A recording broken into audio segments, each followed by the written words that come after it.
What a bunch of spoiled, jealous brats. All I want to hear from them is thank you. It's my pretty privilege. Just shut up. Like either that's important to you, you have that vanity, or you don't, but stop bitching about it. Megyn Kelly exposed the truth behind the WNBA's treatment of Caitlin Clark, and it's sending shockwaves through the sports world. Thank you so much for calling attention to our sport that literally no one cares about. Caitlin, hailed as the Michael Jordan of women's basketball, isn't just facing tough competition, she's enduring outright abuse on the court, and Megyn Kelly didn't hold back, shining a light on how the league is turning a blind eye to this mistreatment.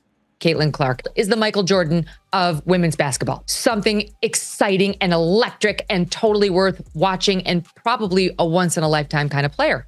From ignored fouls to deliberate physical aggression, Clark has been targeted relentlessly, with figures like Angel Reese and Aja Wilson leading the charge. There is nobody interesting in the WNBA past or present except for Caitlin Clark. They've all shown themselves to be sexist, racist, petty, ridiculous. What's driving this? Jealousy, resentment, and an undercurrent of racial tension, all aimed at bringing down a player who's single-handedly elevating the game. Angry that a white girl has come in and dominated what could not be even approached. The ratings were phenomenal because of Caitlin Clark. But we all realize that Caitlin Clark single-handedly is responsible for the WNBA mattering. But Caitlin isn't backing down. She's proving her mettle and showing the world what a true champion looks like. Let's break down exactly how Megyn Kelly nailed it and why this revelation is shaking the very foundations of the WNBA. She's amazing, and she's getting all this attention, and some nasty press reporters are upset about it. We read a piece on Friday with this woman saying the face of women's basketball has been black and it needs to stay black. Okay, racist. Megyn Kelly didn't just skim the surface. She went straight for the jugular, exposing how deeply rooted the problem is. Caitlin Clark, despite her undeniable talent, faces a barrage of hostility, not just from opponents on the court, but from within the league itself. Caitlin is the face right now, and that's also good. Like, she's selling out gyms, of course. Like, why would you hate against that? You're the number one pick. People are going to go after you because they see greatness in you. Kelly highlighted the physical abuse Clark endures, from scratched eyes to hard fouls that mysteriously go unnoticed by referees. One shocking incident involved Clark getting a black eye from Dawana Bonner during a game, with no foul called. This isn't just tough basketball, it's targeted aggression, and it's not just the physical toll. There's a psychological war being waged. Nobody disputes that she's an amazing basketball player, but still they seem resentful and angry toward her. And it's resulted in physical alterations on the court that don't get called as fouls, that the girls then deny were intentional. And Caitlin Clark always takes the high road. She never, points the finger, but it happened again. With players like Angel Reese and Aja Wilson stoking the flames of animosity, turning what should be healthy competition into a hostile battleground. Clark's response to this relentless targeting is what truly sets her apart. She doesn't retaliate or complain. She channels everything into her performance. She's really looking out for everybody else. And it's so sad that there are so many people that continue to turn a blind eye to that. Knowing how selfless she is, and they still want to say, Caitlin Clark, she's not the reason. Let's give other players their flowers. No, Caitlin Clark is the reason. Despite being physically battered and emotionally tested, she continues to break records, elevate her team, and bring unparalleled attention to the WNBA.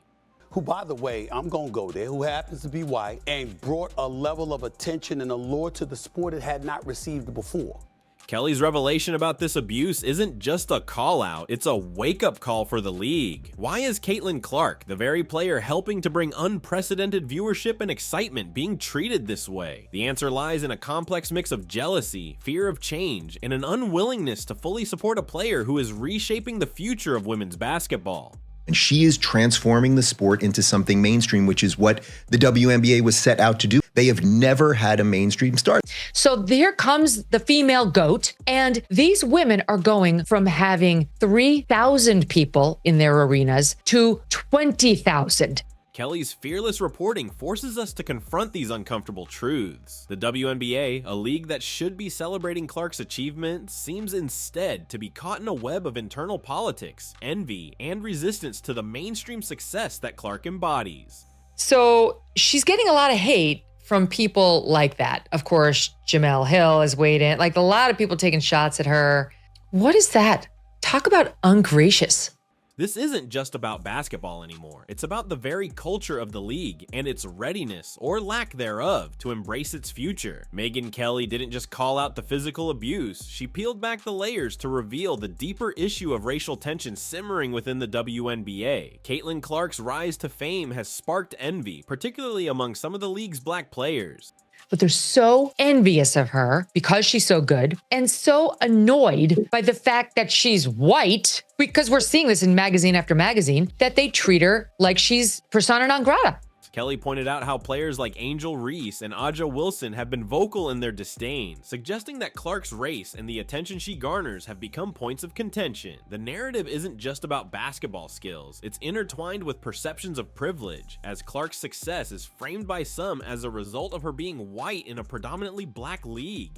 All the African-American lesbians that have been so racist to Caitlin Clark. It's killing you that a straight white woman has come into the league of angry lesbians and dominated everything. Kelly highlighted how this resentment manifests not just in words, but in actions on the court. Clark faces relentless criticism, not only for her gameplay, but for the attention she draws from the media and fans alike. The idea that a white player could come into the league and receive so much praise and focus has struck a nerve. Caitlin Clark is becoming the best player, not because she's white, because she's that good. She's having Larry Bird impact. She's been the driving force of the hottest team in the entire league, despite her record turnovers. Why? Because she's that good. Kelly's commentary emphasized how this has led to a hostile environment where Clark isn't just fighting for her team's victory, but also for respect and fairness in a league that seems to begrudge her success. The hostility isn't just from the players, it's embedded in the very culture of the WNBA. Kelly exposed the underlying issue, the league's struggle to handle the newfound spotlight that Clark has brought. Instead of embracing her as a symbol of growth and mainstream appeal, some within the league seem determined to tear her down. This racial undertone complicates Clark's journey, making her success not just a personal triumph, but a lightning rod for broader societal issues. Caitlin Clark is the reason why a lot of great things is going to happen for the WNBA. People need to realize the Indiana Fever, this is the second year in a row they had the #1 pick. So do y'all know what that means? That means they're not that good. What's more troubling is the league's apparent silence. By not addressing the underlying tension and allowing unchecked aggression to go unnoticed, the WNBA is fostering an environment where talent is overshadowed by prejudice. One thing Caitlin Clark does maybe better than anybody in sports right now makes it about others, makes it about team. Think about it. When's the last time you didn't see Caitlin Clark talking about a teammate? When's the last time you saw Caitlin Clark talking about herself or any of the accomplishments that she has had? Let me give you the answer to that. Never. Never. You never hear that. Now, that's why their team has gotten good. She could have been an egomaniac. Everybody in the league knows that she is the league. Clark's ability to remain composed and focused despite these challenges is a testament to her strength, but it also highlights a glaring issue: how the league is failing to protect its players from not only physical abuse, but the psychological toll of such animosity. What's a lesbian look like? Angry. You got the angry African-American lesbian who just can't handle somebody coming into their league as a white girl with a bunch of attention. Kelly's exposure of this dynamic has sparked a conversation that goes beyond basketball. It's about equality, fair treatment, and the WNBA's readiness to support all its players, regardless of race. A lot of players got the spotlight this season because of Caitlin Clark. Not to mention just overall, Caitlin Clark brought millions, literally, more eyeballs to the league this season. Caitlin Clark's battle is as much about changing the game as it is about challenging the status quo in women's sports. I've got the fever. I can't help it. I can't stop watching. I can't stop talking about the impact Caitlin Clark is having on game after game after game. Megyn Kelly's revelations didn't stop at highlighting the racial and physical challenges Caitlin Clark faces. She also delved into the systemic issues within the WNBA that have allowed this toxic environment to fester. Caitlin Clark was the solution for so many things, but so many players, coaches are also painting her out to be the problem. There was all of this just nonsense about things that Caitlin was doing wrong when, in my personal opinion, she was doing nothing but going out there and playing great basketball every night and ignoring the hate that was coming to her from all sides. One of the most startling aspects Kelly exposed is the league's failure to enforce fair play. Despite Clark's star status and her contributions to the sport's rising popularity, the WNBA seems hesitant to step in and protect its most valuable player. My advice to Caitlyn, kind of keep your mouth shut, because everybody is looking for you to say anything and they're going to splice it and cut it and make it a negative thing. The one thing that I love that she's bringing to her sport, more people want to watch. More people want to tune in. Kelly made it clear, this isn't just about missed calls or rough plays. It's about a deeper institutional problem where the league appears unwilling to hold its players accountable for targeting Clark. Kelly shed light on how this lack of accountability not only emboldens Clark's critics, but also sets a dangerous precedent for the future of the sport. By ignoring blatant fouls and abusive tactics, the WNBA is sending a message that bullying and intimidation are acceptable strategies. Why is it a problem that the majority of WNBA players are black? Caitlin Clark, who's got all this attention, is white. So I would like people to start appreciating this woman's talent and stop talking about the melanin in her skin. It's racist.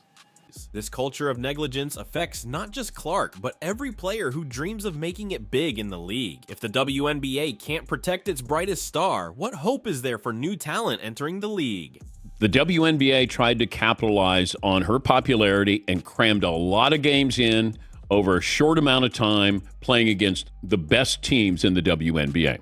Moreover, Kelly pointed out how the WNBA is squandering a golden opportunity. Caitlin Clark is a once-in-a-generation player who's bringing in viewers, sponsors, and much-needed attention to women's basketball. There is a lot of appropriate attention on Caitlin Clark and the Indiana Fever, and we found out that the Fever Storm game from over the weekend drew 2.2 million viewers, which is massive. The WNBA has 18 games this season where they've had more than 1 million viewers average, and 16 of those 18 have featured Caitlin Clark. So you cannot deny the connectivity of Caitlin Clark playing basketball and people wanting to watch. If she's playing, they will come, they will watch the game. Instead of leveraging her popularity to grow the league, the WNBA's internal divisions and unchecked rivalries threaten to undermine its progress. Kelly emphasized how players like Angel Reese and Aja Wilson, rather than stepping up and improving their own game, have resorted to tearing down Clark, fueled by jealousy and the league's permissive stance.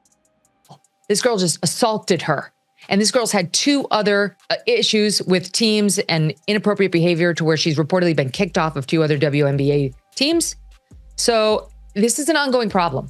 And people like Sunny Hostin, who's upset about her white privilege and her pretty privilege. You know, Sunny Hostin's out there openly admitting to how much cosmetic work she's had done. So just take a seat on your pretty privilege. This toxic culture is not only harmful to the players, but also detrimental to the league's image. Kelly argued that for the WNBA to thrive, it must confront these issues head on. This means not only protecting players like Clark from physical and verbal abuse, but also fostering an environment where talent is celebrated.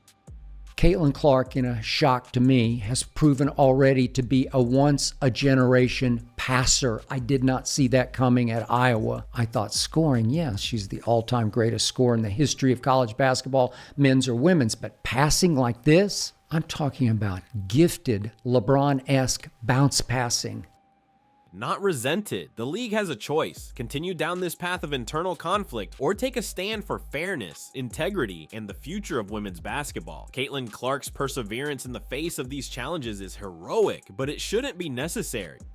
The biggest reason that she's popular is it's the Steph Curry syndrome. She looks a lot like the girl who's out shooting hoops next door, and she plays like we are all capable of playing.